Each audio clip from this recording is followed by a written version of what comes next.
ചെമ്പനീർ പൂവിന്റെ പുതുപുത്തൻ വിശേഷങ്ങളിലേക്ക് എല്ലാവർക്കും സ്വാഗതം. ശരത്തും ആന്റണിയും തമ്മിൽ സംസാരിക്കുന്നത് കണ്ട് വീണ്ടും ആന്റണിയുടെ കൂടെ തന്നെയാണ് ശരത്ത് കറങ്ങി നടക്കുന്നത് എന്ന് മനസ്സിലാക്കുവാണ് രേവതി. ആ കാര്യം മനസ്സിലാക്കുന്ന രേവതിക്ക് നന്നായിട്ട് ദേഷ്യം വരികയും പരിസരം പോലും നോക്കാതെ ആന്റണിയെയും ശരത്തിനെയും നന്നായിട്ട് ചീത്ത വിളിക്കുന്നുണ്ട് കേട്ടോ രേവതി.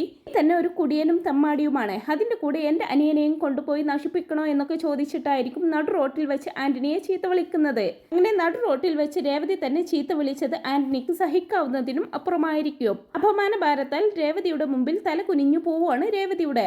ഇതങ്ങനെ വിട്ടാൽ പറ്റില്ല, ഇവളുടെ ഈ അഹങ്കാരം തീർത്തു കൊടുക്കണം, അതിനുവേണ്ടി എന്തെങ്കിലും ചെയ്തേ പറ്റൂ എന്നൊക്കെ പറഞ്ഞ് ആന്റണി ഇങ്ങനെ ഒരുങ്ങിക്കൊണ്ട് നിൽക്കുമ്പോഴായിരിക്കും വീണ് കിട്ടിയതുപോലെ ഒരു അവസരം ആന്റണിക്ക് കിട്ടുന്നത്.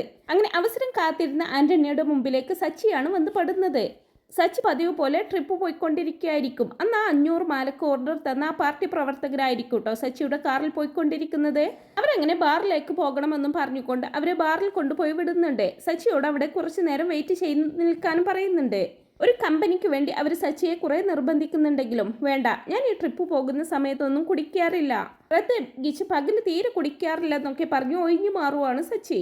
അവർ വീണ്ടും ഒരുപാട് നിർബന്ധിച്ചെങ്കിലും അവർ പറയുന്നുണ്ട് ഇല്ല, ഞാൻ കുടിക്കില്ല എന്നുള്ള കാര്യം. ശരി, കുടിക്കില്ല എന്ന് പറയുന്ന ആളെ ഒരിക്കലും നിർബന്ധിച്ച് കൂട്ടിക്കൊണ്ടു പോകുന്നില്ല, അതുകൊണ്ട് ഞങ്ങൾ കുടിച്ചിട്ട് വരുന്നത് വരെ താഴെ സച്ചി വെയിറ്റ് ചെയ്തോ എന്ന് പറയുവാണ്. അങ്ങനെ സച്ചി താഴെ അവർക്ക് വേണ്ടിയിട്ട് ഇങ്ങനെ വെയിറ്റ് ചെയ്തുകൊണ്ടിരിക്കുകയായിരിക്കും. ഒരു അരമണിക്കൂറിലും കൂടുതൽ അവർക്ക് വേണ്ടി ഇങ്ങനെ വെയിറ്റ് ചെയ്ത് നിൽക്കുമ്പോഴായിരിക്കും ഒരു ലോങ് ട്രിപ്പിന് വേണ്ടിയിട്ട് സച്ചിക്ക് ഒരു കോൾ വരുന്നത്. അങ്ങനെ ആ ട്രിപ്പിന് വരാമെന്നും സമ്മതിച്ചുകൊണ്ട് സച്ചി ആണെങ്കിൽ ഇവരുടെ അടുത്ത് പോയി കാര്യം പറയണമല്ലോ, അവർക്ക് താൻ വേറൊരു വണ്ടി അറേഞ്ച് ചെയ്തു തരാം, തനിക്കൊരു വലിയ ട്രിപ്പ് വന്നിട്ടുണ്ട് എന്നുള്ള കാര്യം അവരോട് പറയാനായിട്ട് പോവുകയാണ്. അങ്ങനെ സച്ചി അവരോട് കാര്യം പറയാനായിട്ട് ബാറിലേക്ക് കയറി ചെല്ലുവാണ്. അങ്ങനെ സച്ചി ബാറിലേക്ക് കയറി വരുന്ന ആ സമയത്ത് ആന്റണി ഫ്രണ്ട്സിന്റെ കൂടെ അവിടെ കുടിച്ചുകൊണ്ടിരിക്കുന്നുണ്ടാകും. സച്ചി അവിടെ എന്ത് കാര്യത്തിനാണ് വന്നത് എന്നുള്ള കാര്യം ആന്റണിയുടെ കൂടെയുള്ള ഒരുത്തനെ പറഞ്ഞു വിട്ടിട്ട് കൗശലമായിട്ട് അന്വേഷിച്ചറിയുന്നുണ്ട്. സച്ചി ആണെങ്കിൽ നേരെ അവരുടെ അടുത്ത് പോയിട്ട് കാര്യം പറയുവാണ്. എനിക്കൊരു ലോങ് ട്രിപ്പ് വന്നിട്ടുണ്ട്, നിങ്ങൾക്ക് പോകാൻ വേണ്ടിയിട്ട് ഞാൻ മറ്റൊരു വണ്ടി അറേഞ്ച് ചെയ്ത് തരാമെന്നൊക്കെ പറയുമ്പോൾ അവർ ഓക്കെ പറയുന്നുണ്ട്. ശരി, നീ ഒരു ഗ്ലാസ് ബിയർ എങ്കിലും ജസ്റ്റ് ഒന്ന് അടിക്കെന്നൊക്കെ അവർ പറയുമ്പോൾ അതും വേണ്ടെന്ന് സച്ചി പറയുമ്പോൾ എങ്കിലും ഒരു കാര്യം ചെയ്യേ, അവർ ടച്ചിങ്സിന് വേണ്ടിയിട്ട് കുറച്ച് ചിക്കൻ പീസും കാര്യങ്ങളൊക്കെ വാങ്ങിച്ചു വെച്ചിട്ടുണ്ടാകും, അത് കഴിക്കാൻ ആവശ്യപ്പെടുവാണ്. അങ്ങനെ അവർ ഒരുപാട് നിർബന്ധിക്കുമ്പോൾ സച്ചി അത് കഴിക്കാമെന്ന് തീരുമാനിക്കുവാണ്. അങ്ങനെ അതും അടുത്ത് അവരുടെ ടേബിളിൽ ഇരിക്കാതെ തൊട്ടപ്പുറത്ത് ഒരുപാട് കാലിക്കുപ്പിയൊക്കെ വെക്കുമല്ലോ, അവിടെ ഇരുന്ന് അത് കഴിക്കുവാണ് കേട്ടോ. അതിന്റെ കൂടെ കാലിയായിട്ടുള്ള കുപ്പി ഒന്ന് ജസ്റ്റ് എടുത്ത് നോക്കുകയും ചെയ്യുന്നുണ്ട്. ഇതെല്ലാം ആന്റണി നല്ല രീതിയിൽ ഷൂട്ട് ചെയ്തെടുക്കുന്നുണ്ട്. സച്ചിയെ എങ്ങനെയെങ്കിലും കൊടുക്കുക, രേവതി തന്നെ അപമാനിച്ചതിന് അവൾക്കൊരു തിരിച്ചടി കൊടുക്കുക, അത് മാത്രമായിരിക്കും ആന്റണിയുടെ ലക്ഷ്യം. അങ്ങനെ അതെല്ലാം കഴിച്ചു കഴിഞ്ഞ് സച്ചി എല്ലാവരോടും യാത്ര പറഞ്ഞു പോകുന്ന സമയത്ത് ഒരാൾ വന്നിട്ട് കുടിച്ചു ബോധമില്ലാത്ത ഒരാൾ വന്നിട്ട് സച്ചിയുടെ മേലേക്ക് വീഴുന്നുണ്ട്. ആ സമയം സച്ചി ആണെങ്കിലും ബാലൻസ് കിട്ടാതെ തട്ടി വീഴാനായിട്ട് പോവുകയാണ്. കാണുന്ന ഏതൊരാൾക്കും സച്ചി കുടിച്ചിട്ടുണ്ട് എന്ന് മാത്രമേ മനസ്സിലാകൂ. ഇതെല്ലാം ആന്റണി ഏർപ്പാട് ചെയ്തതായിരിക്കും. സച്ചി അങ്ങനെ വീഴാൻ പോകുന്നതും ആന്റണി വീഡിയോ എടുക്കുന്നുണ്ട് കേട്ടോ. അത് മാത്രമല്ല, താഴെ ഇറങ്ങി വന്നിട്ട് ബാറിൽ നിന്നും ഇറങ്ങി വന്നിട്ട് സച്ചി കാർ ഓടിച്ചു പോകുന്നതും വീഡിയോ എടുക്കുന്നുണ്ട് കേട്ടോ. മദ്യപിച്ച് സച്ചി കാർ ഓടിച്ചു എന്ന് വരുത്തി തീർക്കായിരിക്കും ആന്റണിയുടെ ലക്ഷ്യം. അങ്ങനെ എല്ലാ കാര്യങ്ങളും നല്ല വ്യക്തമായിട്ട് ഷൂട്ട് ചെയ്ത് ആ വീഡിയോ എഡിറ്റ് ചെയ്ത് ആന്റണി പുറത്തിറക്കുവാണ് കേട്ടോ ചെയ്യുന്നത്. സച്ചി മദ്യപിച്ച് കാർ ഓടിച്ചു എന്നും ഇവനെ പോലെ ഒരു കുടിയന്റെ കാറിൽ എങ്ങനെയാണ് ആളുകൾ വിശ്വസിച്ച് കയറൽ, ഇവനെ പോലെ ഒരുത്തൻ കാർ ഓടിക്കുന്ന നഗരത്തിലൂടെ ആളുകൾ എങ്ങനെയാ വിശ്വസിച്ച് നടക്കുക എന്നൊക്കെ വരുത്തി തീർക്കുവാണ് ആന്റണി. ഇങ്ങനെയെല്ലാം വോയിസ് ഓവർ കൊടുത്ത് ആ വീഡിയോ എഡിറ്റ് ചെയ്ത് സോഷ്യൽ മീഡിയയിൽ പബ്ലിക് ആക്കുവാണ് ആന്റണി. അങ്ങനെ പബ്ലിഷ് ചെയ്ത ഉടൻ തന്നെ ആ വീഡിയോ അങ്ങ് വൈറലാവുകയാണ് ചെയ്യുന്നത്. അങ്ങനെ കുടുംബത്തിലെ ഓരോരുത്തരായിട്ട് ഈ വീഡിയോസ് ഇങ്ങനെ കണ്ടുകൊണ്ടിരിക്കുവാണ്. ശ്രുതിക്കും ശ്രുതിക്കുമാണെങ്കിൽ ഒരു അവസരം കിട്ടിയതാണല്ലോ സച്ചിയെ കരിവാരിത്തേക്കാന്. ആ വീഡിയോ വീട്ടിൽ കൊണ്ടുപോയിട്ട് സച്ചി മുമ്പ് ശ്രുതിയുടെ പാർക്കിൽ കളിച്ചുകൊണ്ടിരിക്കുന്ന വീഡിയോ ഇട്ടല്ലോ, അതുപോലെ തന്നെ എല്ലാവർക്കും മുമ്പിൽ സച്ചിയെ പരിഹസിച്ചുകൊണ്ട് പബ്ലിഷ് ചെയ്യുവാണ്. അങ്ങനെ അതെല്ലാവരെയും കാണിക്കുമ്പോൾ ശരിക്കും സച്ചി കുടിച്ചു എന്നുള്ള കാര്യം എല്ലാവരും വിശ്വസിക്കുവാണ്. അങ്ങനെ ഓരോരുത്തരായിട്ട് ഓരോരുത്തരുടെ ഫോണിലേക്കൊക്കെ ഇങ്ങനെ വിളിച്ചുകൊണ്ടിരിക്കുവാണ്. സച്ചി കുടിച്ചതിനെ കുറിച്ചുള്ള കാര്യങ്ങളെ കുറിച്ച് ചോദിക്കാനും ഈ വീഡിയോയെ പറ്റിയുള്ള കാര്യങ്ങൾ ചോദിക്കാനും ഒക്കെ. അങ്ങനെ അവസാനമായിട്ട് വർഷയുടെ അമ്മയും കൂടി വിളിച്ചു ചോദിക്കുമ്പോഴേക്കും ചന്ദ്രമതിക്ക് അത് വല്ലാത്ത അപമാനമായിരിക്കും. വർഷയാണെങ്കിൽ ഇങ്ങനെ ഒരു കാര്യം വിളിച്ചു ചോദിച്ചതിന് അമ്മയ്ക്കിട്ട് കണക്കിന് കൊടുക്കുന്നുണ്ട്. ഇങ്ങനൊരു സാഹചര്യത്തിൽ എല്ലാവരും വിഷമിച്ചിരിക്കുന്ന സമയത്ത് അമ്മ വെറുതെ വിളിച്ച് എരിപിരി കയറ്റാനാണോ നോക്കുന്നത്? ഈ സമയത്ത് ഇങ്ങനെയുള്ള ചോദ്യങ്ങളൊന്നും ചോദിക്കാതെ വെച്ചിട്ട് പോവാ അമ്മയെന്നൊക്കെ പറഞ്ഞുകൊണ്ട് മഹിമയ്ക്ക് വയറ് നിറച്ചു കൊടുത്തിട്ട് ഫോൺ കട്ട് ചെയ്യുവാണ് കേട്ടോ വർഷ. ആ സമയത്ത് രേവതിയാണെങ്കിൽ രേവതിയുടെ വീട്ടിലായിരിക്കും. അടുത്താണെങ്കിൽ ആ വീഡിയോ കണ്ട് സന്തോഷിച്ചിരിക്കുവാണ്. രേവതി ആന്റണിയെ ഭയങ്കരമായിട്ട് കുറ്റപ്പെടുത്തിയായിരുന്നല്ലോ. അതുകൊണ്ട് തന്നെ ആ വീഡിയോ രേവതിക്ക് കാണിച്ചു കൊടുത്തുകൊണ്ട് ഇതാ ചേച്ചി ചെയ്ത് കണ്ടോ, ചേച്ചിയുടെ ഭർത്താവാണ് യഥാർത്ഥ കുടിയൻ, അയാൾ ഒരു മുഴുക്കുടിയനാണെന്ന് നാട്ടിലെ ആൾക്കാർ മൊത്തം പറയാൻ തുടങ്ങി. എന്തായാലും സച്ചിയേട്ടനേക്കാൾ ഭേദമാണ് ആന്റണി എന്നുള്ള കാര്യങ്ങളെ കുറിച്ചൊക്കെ പറയുന്നുണ്ട്. വീഡിയോ അടിയിലാണെങ്കിൽ ഒരുപാട് ആൾക്കാർ കമന്റ്സ് ഇടുന്നുണ്ട് സച്ചിയെ തെറി പറഞ്ഞുകൊണ്ട്. കമന്റ്സ് ഒക്കെ വായിച്ചിട്ട് രേവതിക്ക് ആകെ ഭ്രാന്ത് പിടിച്ചതുപോലെ വീട്ടിൽ നിന്നും ഇറങ്ങി പോവുകയാണ്. എന്നാൽ ഇതൊന്നും അറിയാതെ സച്ചിയാണെങ്കിൽ പതിവ് പോലെ കാർ ഓടിച്ചുകൊണ്ട് പോയിക്കൊണ്ടിരിക്കുവാണ്. കാർ ഓടിക്കുന്ന സമയത്ത് ഒരാൾ വണ്ടിയിൽ കയറുന്നുണ്ട്. അയാൾ കാറിലിരിക്കുന്ന സമയത്തായിരിക്കും ആ വീഡിയോ കാണുന്നതും പകുതിക്ക് വെച്ച് കാറിൽ നിന്നും ഇറങ്ങി പോകുന്നതോ. അത് കഴിഞ്ഞ് വേറൊരു ട്രിപ്പ് വരുന്നതിനിടയ്ക്ക് സച്ചി അങ്ങോട്ട് പോവാൻ തുടങ്ങുമായിരിക്കും. എന്നാൽ അപ്പോൾ തന്നെ അവർ തന്നെ വിളിച്ചിട്ട് ആ ട്രിപ്പ് ക്യാൻസൽ ചെയ്യുകയും ചെയ്യുന്നുണ്ട്. ഇതൊന്നും കണ്ടിട്ട് സച്ചിക്ക് കാര്യം മനസ്സിലാകുന്നില്ല കേട്ടോ. അങ്ങനെ ഈ വീഡിയോ വൈറലായിട്ടുള്ള കാര്യം വർഷയുടെ അച്ഛൻ കാണുവാണ്. സച്ചിക്കിട്ട് ഒരു പണി കൊടുക്കാൻ അയാളും തക്കം പാർത്തിരിക്കുവായിരുന്നല്ലോ. അയാൾക്കും വീണ് കിട്ടിയ ഒരു അവസരം തന്നെയായിരിക്കും ഇത്. വർഷയുടെ അച്ഛനാണെങ്കിൽ ഉടനെ തന്നെ പോലീസ് ഉദ്യോഗസ്ഥരെ വിളിച്ച് ഈ കാര്യം അവരുടെ ശ്രദ്ധയിൽപ്പെടുത്തുകയും അതിനെക്കുറിച്ച് അന്വേഷിക്കാനും പറയുവാണ്. പിന്നെ എത്രയും പെട്ടെന്ന് തന്നെ നിങ്ങൾ ഈ കാര്യത്തിൽ വേണ്ട ആക്ഷൻ എടുക്കുമെന്ന് എനിക്കറിയാമെന്നൊക്കെ പറഞ്ഞ് അവരെ പരമാവധി എരിപിരി കയറ്റിയിട്ടായിരിക്കും ഫോൺ കട്ട് ചെയ്യുന്നത് മധുസൂദനൻ. പിന്നെ മദ്യപിച്ച് വണ്ടി ഓടിച്ചു എന്നുള്ള പേരിൽ സച്ചിയുടെ കാർ സീസ് ചെയ്യാൻ വേണ്ടിയിട്ട് പോലീസ് ഉദ്യോഗസ്ഥർക്ക് ഇൻഫർമേഷൻ കിട്ടുവാണ്. ഒന്നും അറിയാതെ കാർ ഓടിച്ചു വരുന്ന സച്ചിയെ വഴിയിൽ വെച്ച് പോലീസ് ഉദ്യോഗസ്ഥർ തടയുന്നുണ്ട്. അങ്ങനെ സച്ചിയോട് കാര്യം പറഞ്ഞ് അവർ കാർ സീസ് ചെയ്ത് കൊണ്ടുപോവുകയും ചെയ്യുവാണ്. കാര്യങ്ങൾ എന്താണെന്ന് അപ്പോഴും സച്ചിക്ക് പിടികിട്ടുന്നുണ്ടാവില്ല.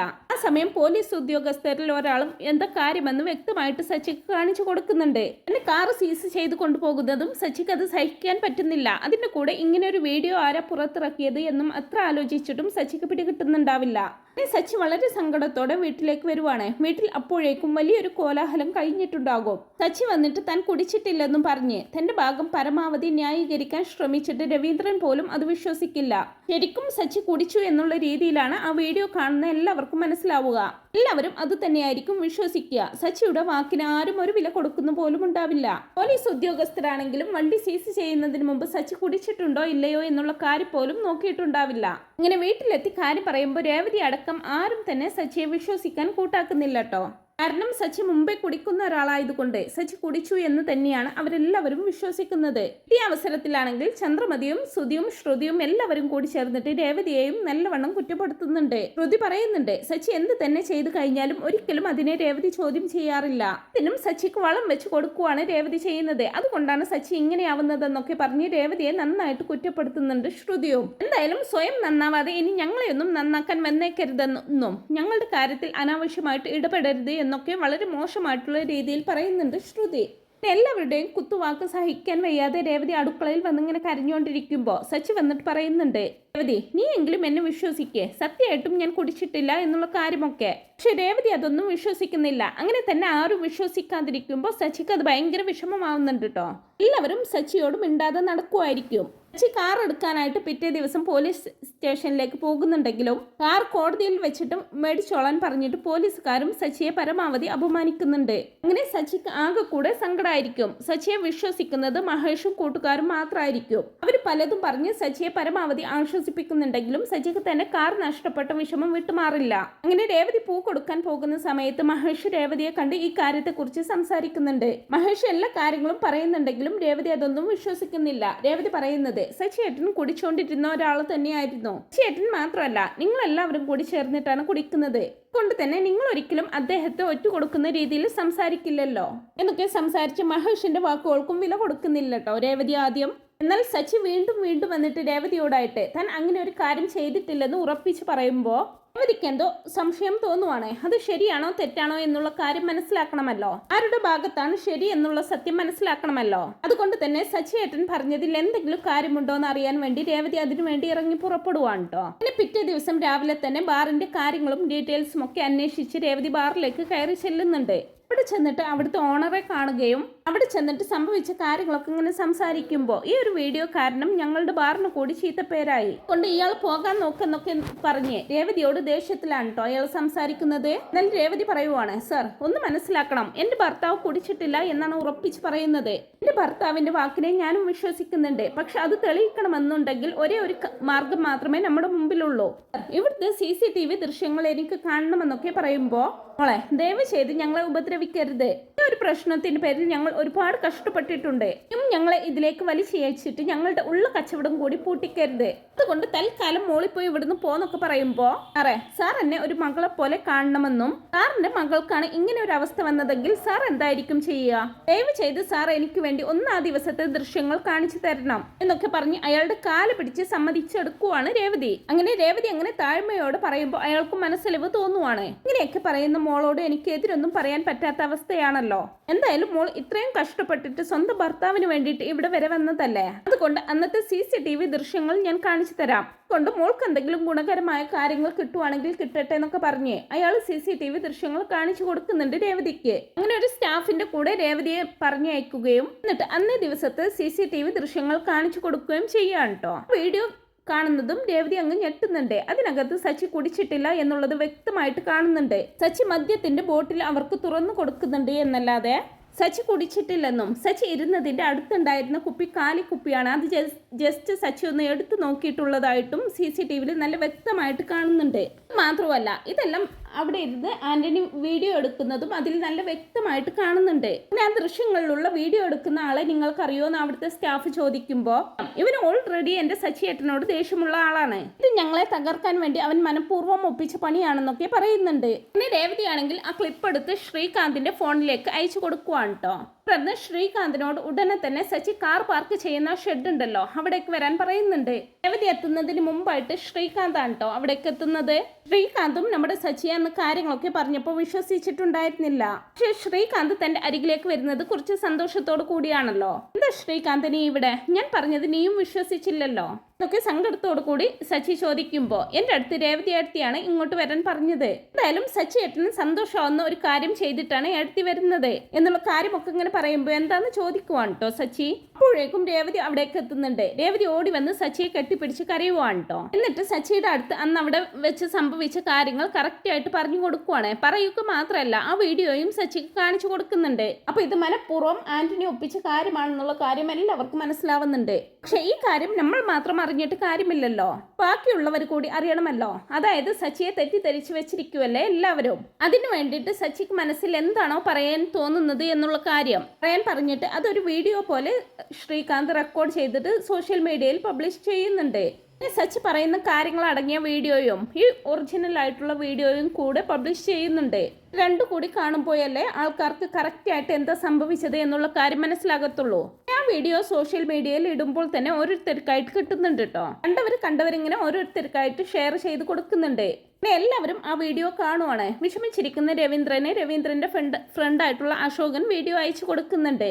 വീഡിയോ കാണുന്ന രവീന്ദ്രൻ ശരിക്കും ചങ്ക് തകർന്നൊരവസ്ഥയിലായി പോവാണ് കേട്ടോ. സച്ചിയെ തെറ്റിദ്ധരിച്ചതോർത്ത് സ്വന്തം മകനെ അവിശ്വസിച്ചല്ലോ എന്നുള്ളത് ഒരു വല്ലാത്ത വിഷമം തന്നെയായിരിക്കും. പക്ഷെ ആ ഒരു വിഷമം ഒരു ദേഷ്യഭാവത്തിലാണ് കേട്ടോ പുറത്ത് കാണിക്കുന്നത്. ആ വീഡിയോ കാണുന്നതും രവീന്ദ്രൻ ദേഷ്യത്തോടെ ചന്ദ്രമതിയെ വിളിച്ചു പോവുന്നുണ്ട്. പിന്നെ ചന്ദ്രമതിയോടും ഇവിടെ ആരൊക്കെയാണ് ഉള്ളതെങ്കിൽ അവരോട് എല്ലാവരോടും പുറത്തേക്ക് വരാൻ പറയുന്നുണ്ട്.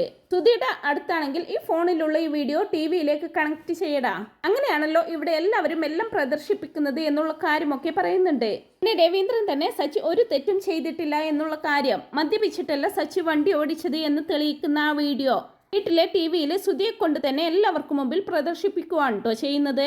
അവസാനമായിട്ട് സച്ചി അതിനകത്ത് പറയുന്നുണ്ട്, എൻ്റെ ഭാര്യ അവൾ എന്നെ വിശ്വസിച്ചിട്ട് ഒരു പെണ്ണാണെന്ന് പോലും നോക്കാതെ അവൾ ആ ബാറിലേക്ക് കയറിപ്പോയി എൻ്റെ നിരപരാധിത്യം തെളിയിച്ചു. എൻ്റെ ഭാഗത്ത് ഒരു തെറ്റുമില്ല എന്നുള്ള കാര്യം തെളിയിച്ചു. അവൾ എന്നെ മനസ്സിലാക്കിയല്ലോ, എനിക്ക് അത്ര മതി എന്നൊക്കെ ആ വീഡിയോയിൽ വ്യക്തമായിട്ട് പറയുന്നുണ്ട്. അതെല്ലാം കാണുമ്പോഴേക്കും രേവതി സച്ചിയെ പോലെ ഭയങ്കരമായിട്ടങ്ങ് ഫേമസ് ആയി പോകുന്നുണ്ട്. അങ്ങനെ സ്വന്തം ഭർത്താവ് തെറ്റ് ചെയ്തിട്ടില്ല എന്നുള്ള കാര്യം തെളിയിക്കാൻ വേണ്ടിയിട്ട് ഒരു പെണ്ണാണെന്ന് പോലും നോക്കാതെ ബാറിൽ കയറാൻ പോലും മടി കാണിച്ചില്ലല്ലോ. അങ്ങനെ രേവതിയുടെ ആ ധൈര്യത്തെയും എല്ലാവരും പ്രോത്സാഹിപ്പിക്കുന്നുണ്ട്.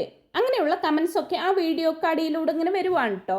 അങ്ങനെ എല്ലാം കലങ്ങി തെളിയുവാണ്. തിരികെ സച്ചിയും ശ്രീകാന്തും രേവതിയും കൂടി വീട്ടിലേക്ക് വരുന്നുണ്ട്. അപ്പോഴേക്കും പോലീസ് സ്റ്റേഷനിൽ ചെന്നിട്ട് അവർ കാറൊക്കെ എടുത്തിട്ടാണ് കേട്ടോ വരുന്നത്. പോലീസുകാർ ആ വീഡിയോ ഒക്കെ കണ്ടിട്ട് സച്ചിയെ അങ്ങോട്ട് വിളിച്ചിട്ട് കാർ തിരികെ കൊടുക്കുകയായിരിക്കും ചെയ്യുന്നത്. മാത്രമല്ല പോലീസുകാർ സച്ചിയോട് ക്ഷമ ചോദിക്കുകയും രേവതിയെ പോലെ ഒരു ഭാര്യയെ കിട്ടിയത് ഇയാളുടെ ഭാഗ്യമാണെന്നൊക്കെ പ്രശംസിക്കുകയും ചെയ്യുന്നുണ്ട്. തിരികെ വീട്ടിലേക്ക് എത്തുന്ന സച്ചിയെയും രേവതിയെയും ചന്ദ്രമതിയെയും ശ്രുതിയെയും കൊണ്ട് ആരതി ഒഴിഞ്ഞ് സ്വീകരിപ്പിക്കുവാണ് രവീന്ദ്രൻ.